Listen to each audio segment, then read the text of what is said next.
para esa mañana de oración. ¿Okay? Señor, te damos gracias porque tú eres nuestro Dios de gloria. Tú eres nuestro papá. Tú eres nuestro amigo. Yo te pido que hoy nos hables a través de tu palabra en el nombre de Jesús. Amén. Nosotros vivimos al lado de un humedal. Imagínense un bosque con toda clase de aves, con un lago en medio de esta enorme ciudad. Es algo espectacular. Pero hace unos años una banda de atracadores llegó a robar. Y eso llenó de pánico nuestro barrio. Pero Deuteronomio 11:24 dice: todo lugar que pises con la planta de tus pies será tuyo. Nadie podrá hacerte frente, porque el Señor tu Dios hará que los habitantes te teman y se espanten. Por eso yo me levanté en oración todas las mañanas y me fui a ese lugar a conquistar la tierra. Porque nosotros no podemos permitir que el reino de las tinieblas, que el reino del robo, que el reino de la intimidación amenace nuestras vidas ni el lugar en donde nosotros vivimos. Recuerdo que hace años cantábamos una canción que dice: Dios sea exaltado y sus enemigos sean esparcidos, venciendo el reino de las tinieblas con alabanza. Y precisamente de eso quiero hablar hoy. Y es la tercera parte de la oración que Jesús nos enseñó. Venga tu reino hoy a nuestras vidas. Que no venga el reino de las tinieblas, sino que venga el reino de Dios. Jesús dijo en Mateo 11:12 que el reino de los cielos ha venido avanzando contra viento y contra marea, y son los que se esfuerzan los que se logran aferrar a ese reino. Cuando Jesús habló acerca del reino de Dios, tenemos que entender el contexto en el cual Él lo mencionó. Porque Jesús en ese momento, en los tiempos en los cuales Jesús estuvo aquí en la tierra, estaban viviendo en medio del reino de Roma. No era el imperio romano el que gobernaba en ese entonces. Antes del imperio romano estuvo el reino o el imperio de Grecia. Y Grecia se caracterizaba por la poesía, por la política, por la filosofía, el arte y el deporte. Y fue tal la influencia de Grecia que casi todo el Nuevo Testamento fue escrito en griego. Antes de Grecia estaba el reino de los persas.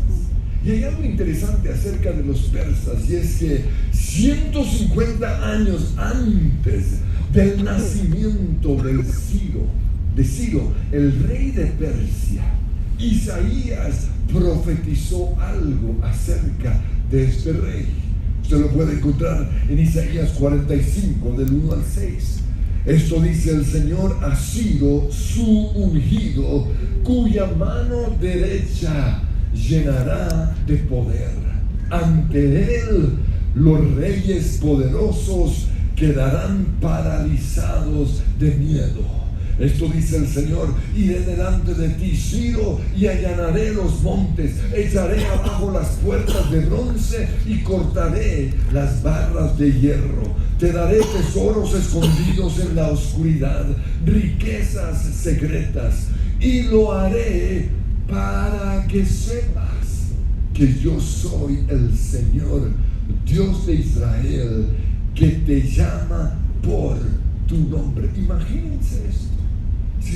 Sin ni siquiera haber nacido, Dios le dio una palabra específica a Ciro. Y dice en el versículo 4: ¿por qué te he llamado para esta tarea? ¿Por qué te llamé por tu nombre cuando no me conocías? Ciro no fue un hombre temeroso de Dios, pero Dios dice: lo hice por amor a mi siervo Jacob, por amor a mi pueblo Israel.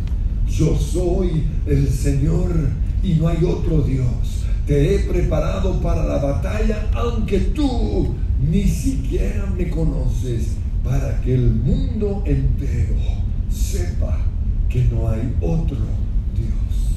Y 150 años después, cuando esta palabra profética se cumplió tal como lo dijo Isaías, Ciro, el rey de Persia, dijo en 2 Crónicas 36:23: el Señor Dios del cielo me ha dado todos los reinos de la tierra y me encargó construirle un templo en Jerusalén.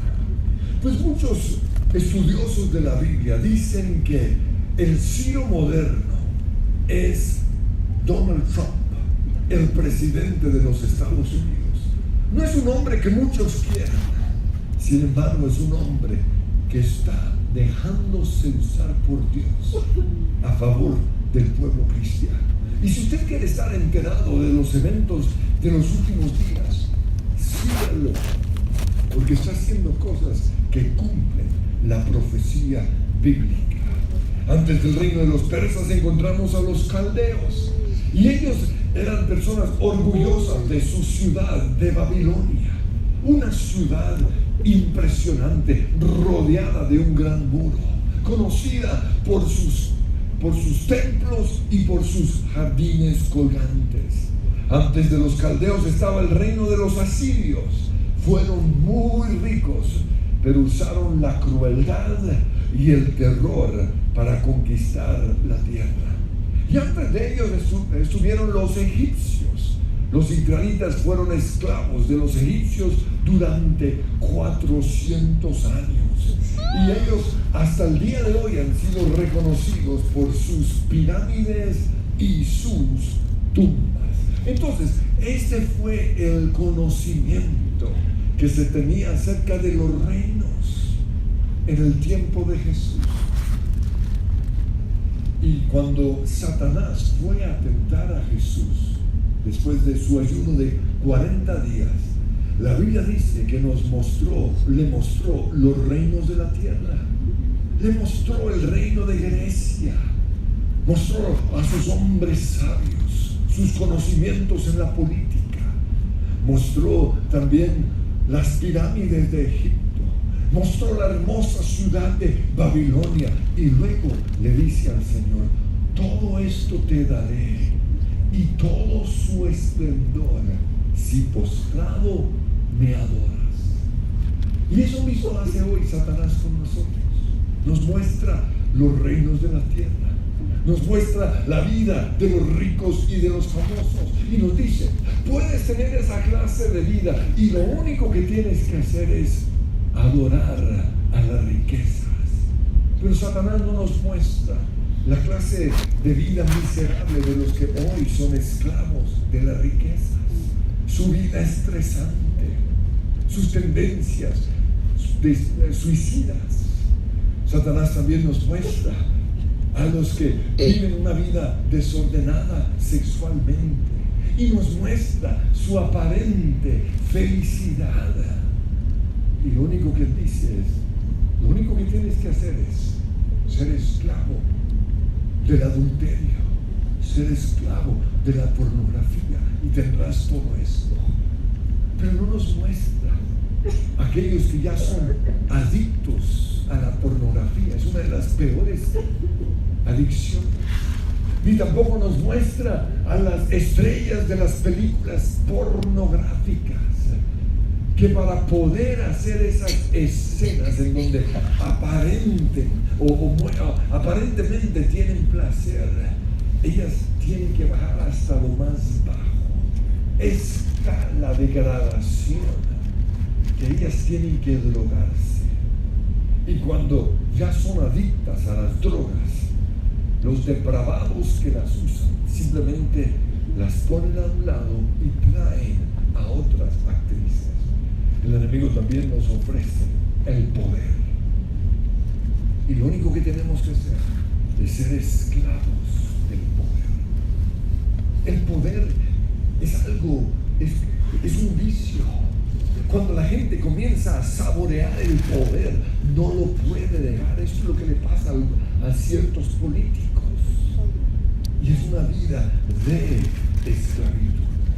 Cuando el enemigo nos tienta, así como tentó a Jesús, tenemos que hacer lo mismo que hizo Jesús, y es reprenderlo. Apártate de mí, Satanás, porque escrito está: al Señor tu Dios adorarás y solo a Él servirás. Yo no voy a servir al Dios de las riquezas, yo no voy a servir a los placeres, yo no voy a servir el poder, yo voy a servir solo a Dios. Venga tu reino a mi vida. Pues Jesús, dice en Mateo 9:35, recorrió todas las ciudades, enseñando en las sinagogas y anunciando la buena noticia acerca del reino de Dios. En Juan 18:36, él dijo: mi reino no es de este mundo. ¿Por qué? Porque el reino del mundo es un reino de oscuridad, el reino de Dios es un reino de luz. El reino del mundo es un reino de egoísmo. El reino de Dios es un reino en donde le damos a los demás. El reino del mundo es un reino de injusticia. El reino de Dios es un reino de justicia. Jesús también dijo en Marcos 10:23, qué difícil es para los ricos entrar en el reino de Dios. Y en Mateo capítulo 6, Jesús dijo que antes de pedir por nuestras necesidades, primero tenemos que pedir que el reino de Dios sea establecido. Él dijo en el versículo 31, no se preocupen por todo eso. Y en el contexto en el cual Jesús está hablando, Él está mencionando la ropa, la comida, nuestras necesidades. Él dice, no se preocupen por todo eso, porque su Padre sabe cuáles son sus necesidades. Más bien, busquen primero el reino de Dios y su justicia, y Él les dará todo lo demás por añadidura, por algo. En el Padre Nuestro, la parte en donde decimos venga tu reino, está antes de pedir el pan nuestro de cada día. Primero el reino de Dios. Cuando usted llega a esta parte de su oración, y les recuerdo lo que ya hemos visto, lo primero es Padre nuestro que estás en los cielos. Allí programamos nuestra posición en Cristo. En Cristo soy hijo de Dios, soy perdonado, soy una nueva creación, fui declarado justo. Lo segundo, santificado sea tu nombre. Allí alabamos y adoramos. Lo tercero es venga tu reino. Allí entramos en un tiempo de intercesión, y lo vamos a hacer en 4 áreas. En primer lugar, vamos a pedir que el reino de Dios se establezca en nuestra vida. Y no se trata aquí de ser egoístas, no. Lo que pasa es que yo no puedo pedir que el reino de Dios sea establecido en la vida de otros si no ha sido establecido en mi vida. En segundo lugar, oramos que el reino de Dios sea establecido en nuestra casa, en nuestra familia. Que tu reino sea establecido en mi esposa, en mis papás, en mis hijos. Luego pedimos que su reino sea establecido en nuestros familiares, en nuestros amigos.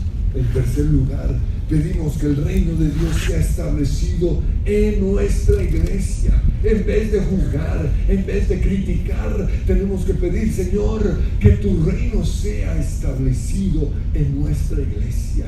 Y ahí mismo oramos que el reino de Dios sea establecido en otras iglesias de Colombia y del mundo. Cuando yo voy en mi carro y veo otra iglesia, yo extiendo mis manos hacia ese lugar y pido, Señor, que tu reino sea establecido en ese lugar. No los conozco, pero es el reino de Dios. Y a mí me encanta, después de muchos años, ver que ciertas iglesias por las cuales yo he orado una y otra vez, hoy están floreciendo. En cuarto lugar, oramos que el reino de Dios sea establecido en Colombia, es decir, en nuestro gobierno, en el sistema financiero, en el sistema judicial, en el sistema educativo, en los medios de comunicación. Que el reino de Dios venga a Colombia. Y después oramos que el reino de Dios venga a las otras naciones del mundo. Pero la pregunta es esta: ¿qué es el reino de Dios? Es decir, ¿por qué debo orar de manera específica?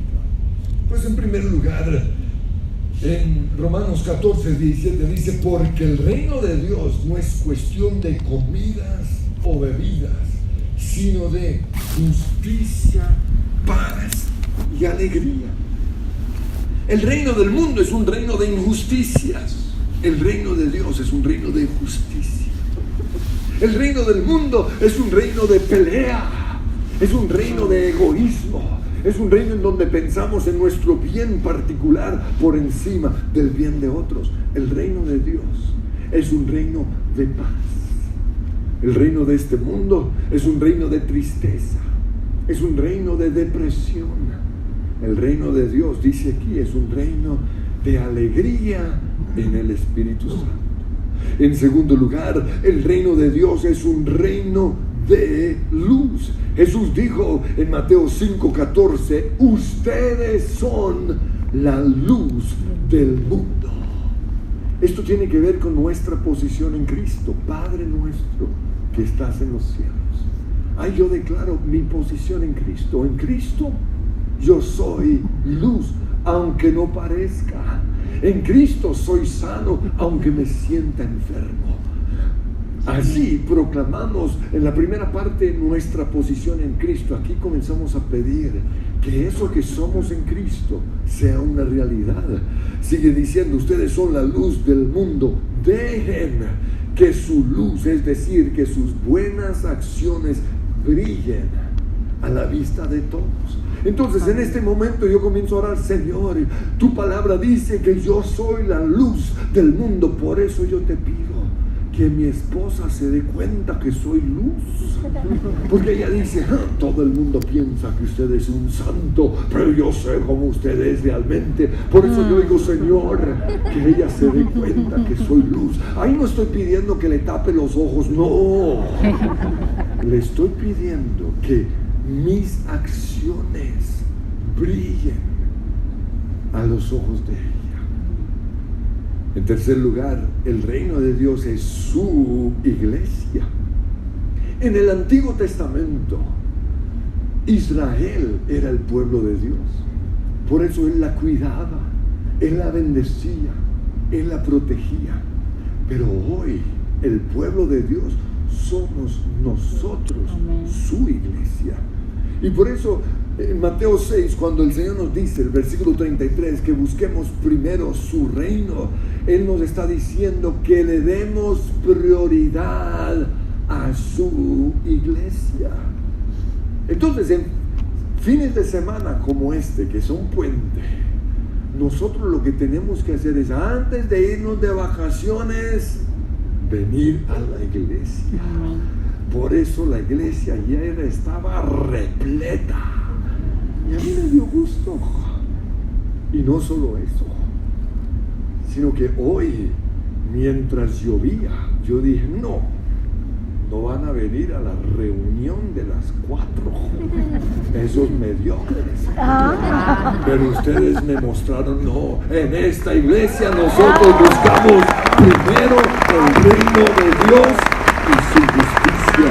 Pero antes de aplaudir, les recuerdo que en 2 meses está el mundial. Y preciso, Colombia juega el domingo. Para ese fin de semana teníamos invitado a Danilo Montero. Le dije: no, ¿para qué viene? Si van a faltar, que me falten a mí. Pero quiero recordarles: los ojos del Señor los están mirando. Ay de aquel que falte a la iglesia por un insignificante partido. ¿Por qué? Porque primero Dios y luego el fútbol. Amén. Amén. En cuarto lugar, el reino de Dios es vivir el cielo en la tierra. Durante un buen tiempo yo prediqué acerca de esto, de vivir el cielo en la tierra, porque antes a nosotros nos predicaban: cuando usted se muera va a ser feliz, cuando usted se muera usted va a ser sano, cuando usted se muera va a tener prosperidad. Yo pensaba: ¿ya muerto para qué? Yo quiero todo eso aquí en la tierra.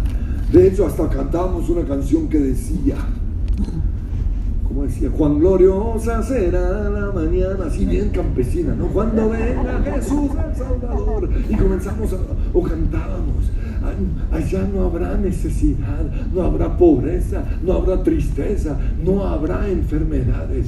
Y yo decía, pues ya para qué. Pero la Biblia no enseña eso.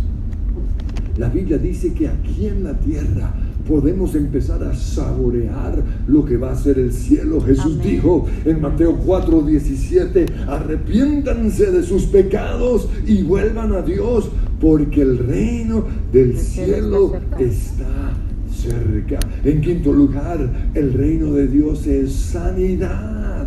Cierto día, dice Lucas 9, Jesús reunió a sus discípulos y les dio poder y autoridad para echar fuera demonios y sanar enfermedades. Luego los envió para que anunciaran a todos acerca del reino de Dios y sanaran a los enfermos. ¿Por qué?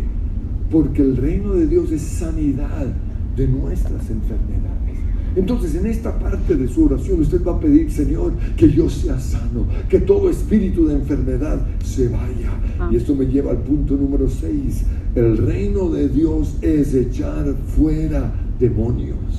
En Mateo 12:28 Jesús dijo, si yo expulso a los demonios por el Espíritu de Dios, entonces el reino de Dios ha llegado y está entre ustedes.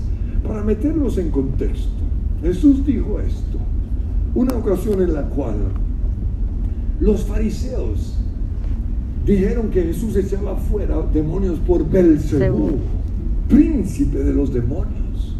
Imagínense eso, estaban blasfemando en contra del Espíritu Santo. Y Jesús les dijo, Nanae Cuca, no güey José, yo no echo fuera los demonios por Belcebú, sino por el Espíritu Santo. Y luego dice, si yo echo fuera los demonios por el Espíritu de Dios, entonces el reino de Dios ha llegado a ustedes. Y esto lo digo porque hay cristianos que no creen en echar fuera demonios. O creen que si vamos a echarle fuera demonios nos toca buscar un loco por ahí en las calles de Bogotá. No, Señor. Esto es para echar fuera demonios de nosotros. Lo que pasa es que algunos creen que si Satanás nos va a invadir o nos va a tentar o influenciar con demonios, tiene que ver con demonios de satanismo, ¿no? Adora a Satanás. O demonios de adulterio, o demonios de asesinato, pero no, Satanás es muy astuto. Él nos va a atacar o influenciar con demonios de indiferencia. Ay, qué pereza ir a la iglesia, ay, que está lloviendo, eso es un demonio. O demonios en donde ponen pensamientos en nuestra mente en contra de Dios. Eso es un demonio, échelo fuera. Ay, Dios no lo cuida, no lo quiere a usted. Dios tiene favoritos, eche fuera ese demonio. O pone pensamientos en contra de otros cristianos. Esos cristianos, eso es un demonio, no lo acepte. Échelo fuera. Entonces, en esta parte de la oración, lo que vamos a hacer es un poco de guerra espiritual. Vamos a atar a Satanás en el nombre de Cristo Jesús. Y también vamos a echar fuera demonios, o todo demonio que puede estar influenciándonos. Vamos a renovar nuestra mente. Vamos a sacar la basura que hay en nuestra vida que le puede estar dando lugar al diablo. En séptimo lugar, el reino de Dios es el bautismo en el Espíritu Santo. 1 Corintios 4:20 dice, pues el reino de Dios no consiste en las muchas palabras, sino en vivir por el poder de Dios. No me hable tanto, muéstreme la evidencia del Espíritu Santo por medio de señales, profecías, hablando en lenguas, echando fuera demonios, milagros y sanidades. Jesús dijo en Hechos 1:8, recibirán poder cuando haya venido sobre ustedes el Espíritu Santo. En octavo lugar, el reino de Dios es hacer famoso el nombre de Jesús.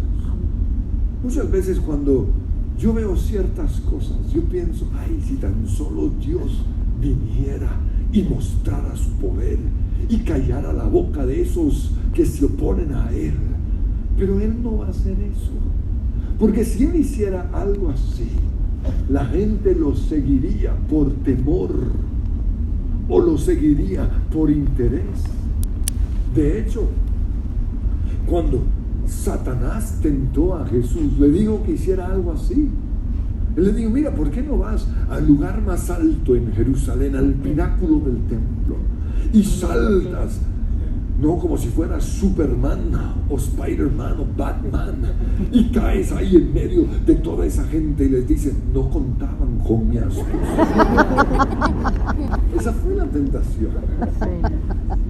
Pero Dios no va a llamar la atención de esa manera. Él quiere que nosotros hagamos famoso el nombre de Jesús. ¿Y cómo lo hacemos? Echando fuera demonios. Lo hacemos compartiendo nuestro testimonio. Lo hacemos por medio de nuestro estilo de vida.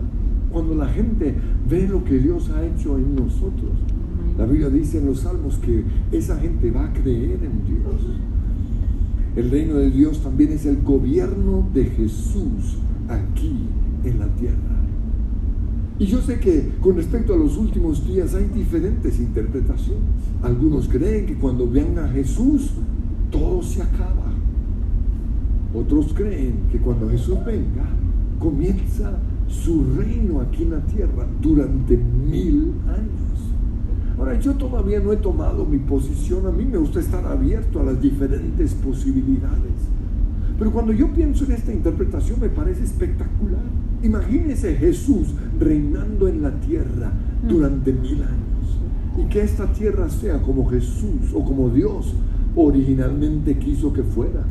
Al respecto, Isaías habla en el capítulo 2 y dice, en los últimos días el monte de la casa del Señor será el más alto de todos, el lugar más importante de la tierra. Aquí está hablando acerca del monte Moriah.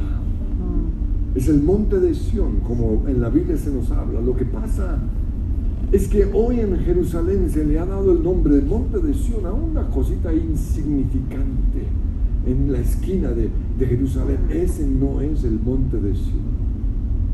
El monte de Sión fue el lugar en donde David construyó su tabernáculo, en donde después su hijo construyó el gran templo. Es un lugar que en este momento, tristemente, ya no está el templo. Está el muro de los lamentos pegado a una mezquita que no debería estar ahí. Pero algún día el templo de Israel se volverá a construir en ese lugar. Y dice con respecto a ese monte que se levantará por encima de las demás colinas y la gente del mundo entero vendrá allí para adorar. Vendrán de muchas naciones y dirán, vengan, subamos al monte del Señor, a la casa del Dios de Jacob. Allí Él nos enseñará sus caminos y andaremos en sus sendas. Pues de Sión saldrá la enseñanza del Señor. De Jerusalén saldrá su palabra y el Señor mediará entre las naciones y resolverá los conflictos internacionales y no peleará más nación contra nación. Finalmente, cuando pedimos que el reino de Dios venga, estamos pidiendo que Jesús regrese, como lo hizo Juan en Apocalipsis. Ven, Señor, pronto por tu iglesia. En una ocasión Jesús, antes de ascender al cielo, le dijo a los discípulos, voy pues a preparar lugar para ustedes. Imagínense eso. Si en 7 días Dios hizo este mundo tan espectacular y Dios lleva 2000 años trabajando en el cielo, va a ser un lugar espectacular. Yo ya veo mi palacio al frente de una playa. Yo quiero que usted se ponga y que comience a pedir: Señor, venga tu reino a mí. Señor, ese es nuestro reino. No queremos más el reino de las tinieblas. No queremos más el reino del pecado. No queremos más el reino de la injusticia. No queremos más el reino de las mentiras. No queremos más el reino, Señor, de la violencia. Hoy clamamos que tu reino venga a nuestras vidas, que tú te corones el Señor de nuestras vidas. Ven, Jesús. Yo quiero ser luz en medio de las tinieblas. Yo quiero recibir el bautismo en el Espíritu Santo. Yo quiero que la gente reconozca que el Dios en el cual nosotros creemos es el Dios verdadero. Señor, respalda la vida de cada uno de nosotros. Te pido que tu reino sea establecido en mi casa, que tu reino se establezca en mi matrimonio, que se vaya el divorcio, que se vaya la pelea, que tu reino se establezca en mis hijos. Señor, que mis hijos te amen. Esa es mi oración. Que tu reino se establezca en esta iglesia, oh Dios. No queremos el reino de los hombres, queremos el reino de Jesús. Que de este lugar salgan los gobernantes, que de este lugar salgan los hombres y las mujeres poderosos que van a reinar en esta nación. Que Colombia sea llena de la gloria del Señor, como las aguas cubren el mar. Que tu reino se establezca en nuestro gobierno, en nuestro futuro presidente. Que tu reino se establezca en los medios de comunicación. Que las puertas del Hades no prevalezcan en contra de tu reino, Dios. El reino de los cielos